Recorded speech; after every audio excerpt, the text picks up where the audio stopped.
Guys, কেমন আছো তোমরা সবাই? আশা করছি ভালো আছো। আমরাও অনেক ভালো আছি। আজকে স্টে উইথ মুন্নির আরেকটা নতুন ভিডিওতে তোমাদেরকে জানাই অনেক স্বাগত, অনেক ভালোবাসা। শোনার জন্য একটা হোমমেড সেরেলাক করেছি, সব কিছু আজকের ভিডিওতে থাকবে। তো চলো শুরু করা যাক, কেউ স্কিপ করো না আমাদের ভিডিও। চলো, প্রত্যেকদিন তো রান্না বান্না করি, তো আজকে রান্না দিয়ে তোমাদের সঙ্গে ভিডিও স্টার্ট করছি। সকালবেলা দেখো এখানে ওলের ডাঁটা ভাজা করা হচ্ছে, আর এখানে হচ্ছে আরনের প্রিয় হচ্ছে কুমড়ো পাতা বাটা। এটা দারুণ লাগে খেতে, তোমরা একদিন করে দেখো, ভীষণ ভালো লাগে। রসুন দিয়ে আর কালো জিরে দিয়ে করেছি, কাঁচা লঙ্কা সঙ্গে ছিল। এখানে করেছি দুটো ডিমের কষা, এখানে অংশনার জন্য মাছ ভাজা করে রেখেছি, আর এখানে করেছি কুলেখাড়া পাতা দিয়ে আর আলু দিয়ে মাছের ঝোল। মাছটা কয়েক পিস কম ছিল, দুবার হবে না, সেই জন্য দুটো ডিম কষা করে রেখেছি। আর এখানে সবাই মিলে খেতে বসে গেছে। ও কাঁসার তলায় ভাত খাবে তুমি? ওই ঘি দিয়ে খাবে, ঘি দিয়ে।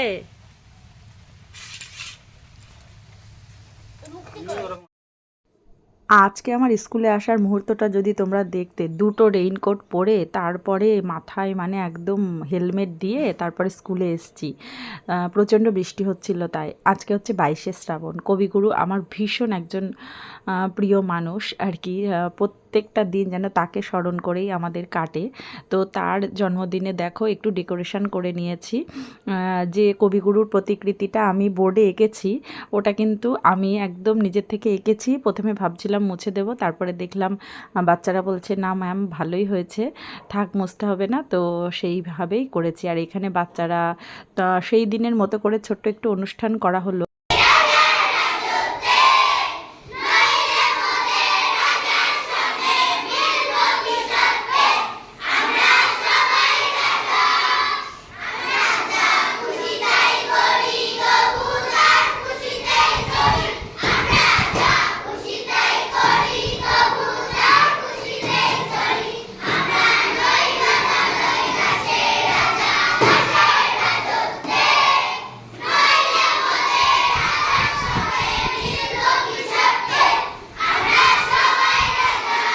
এই যে গানটা তোমরা শুনলে, প্রত্যেক দিন একটু একটু করে বাচ্চাদের আমি এই গানটাকে রেডি করিয়েছি। সারা বছর ধরে ওরা গায়, সেজন্য একটু একটু পারে।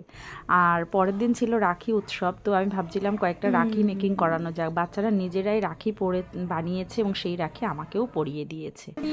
তারপরে বাড়ি এসে দেখো অংশনার প্রচণ্ড শরীর খারাপ, তো ওকে নিয়ে একটু ঘুরছিলাম।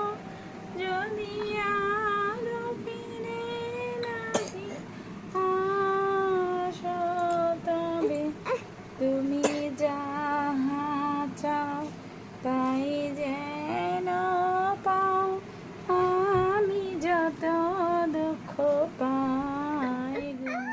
সেদিনের মতো আর ভিডিও করা হয়নি। পরদিন ছিল শনিবার। শনিবারে আমার সমস্ত কিছু নিরামিষ পদে রান্না হয়। আজকে আমি ভাবলাম যে রান্না শুরু করার আগে সোনার হোমমেড সেরেলাকটা তৈরি করব।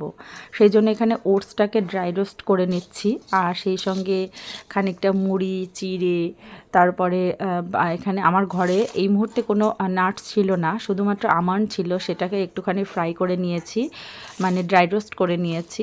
আর এইখানে দেখো আমি সারা সপ্তাহের জন্য, মাসের জন্য জিরে, তারপরে ধনে, এগুলো সব কিছু ভেজে গুঁড়ো করে রেখে দিই। আর আমি তো এমনি সব মশলা বাটা মশলাই খাই, যখন খুব তাড়া লাগে তখন মিক্সিতে মশলা করে না হয়, গুঁড়ো মশলা একদম ব্যবহার করি না বলতে গেলে চলে। আর সোনার যে খিচুড়িটা ব্যবহার করা হয়, খিচুড়িতে বাড়িতে তৈরি করা জিরে গুঁড়োই কিন্তু দিই, এবং বাড়িতে তৈরি করা গোলমরিচের গুঁড়োই দিই।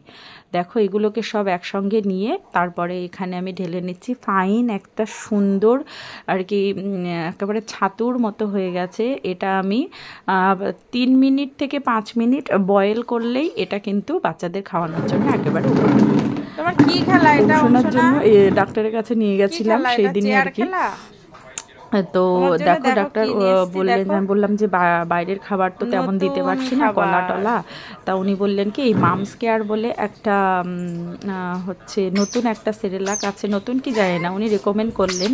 তো এটা সোনাকে দিলেন, সোনাকে খাওয়াতে গেছিলাম। কনসিস্টেন্সিটা খুবই সুন্দর আর একটু মিষ্টিও আছে, কিন্তু সোনার সেই সময় প্রচণ্ড শরীর খারাপ ছিল বলে না কিছুই খেতে চাইছিল না, মানে প্রচুর জ্বর আর সেই সঙ্গে কাশি। নিয়ে পাড়ার দিকে যাচ্ছি।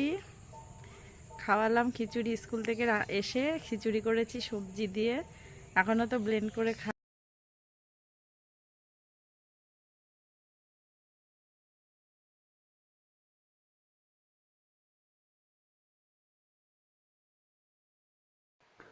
বর্ষাতে সব কলাগুলো নষ্ট হয়ে যাচ্ছিল, তো আমি ভাবলাম যে এই সমস্ত একদম পাকা কলাগুলো না কেউ খেতে চায় না, তো এর সঙ্গে একটু সুজি, আটা, ময়দা, চিনি এই সমস্ত অ্যাড করেছি। বাইরে দেখো প্রচণ্ড বৃষ্টি হচ্ছিল, আর আমি ঘরেতেই ভেজে নিচ্ছি হচ্ছে এখানে কলার বড়া। এছাড়া কিন্তু এখন তালের বড়াও ভাজা হচ্ছে, তো এগুলো কিন্তু কলার বড়া, তোমরা কিন্তু ভেবো না যেগুলো তালের বড়া, ঠিক আছে? তো যাই হোক, কেমন লাগলো জানিও। আর আজকের ভিডিওটা যদি ভালো লাগে প্লিজ একটা লাইক কমেন্ট করে দিও, আর বন্ধুদের সাথে শেয়ার করতে ভুলো না। কারণ দেখো কী করছে, এখানে আইস বের করেছে, শেপ করেছে ব্রাশের, আর সেটা নিয়েই খেলা করছে।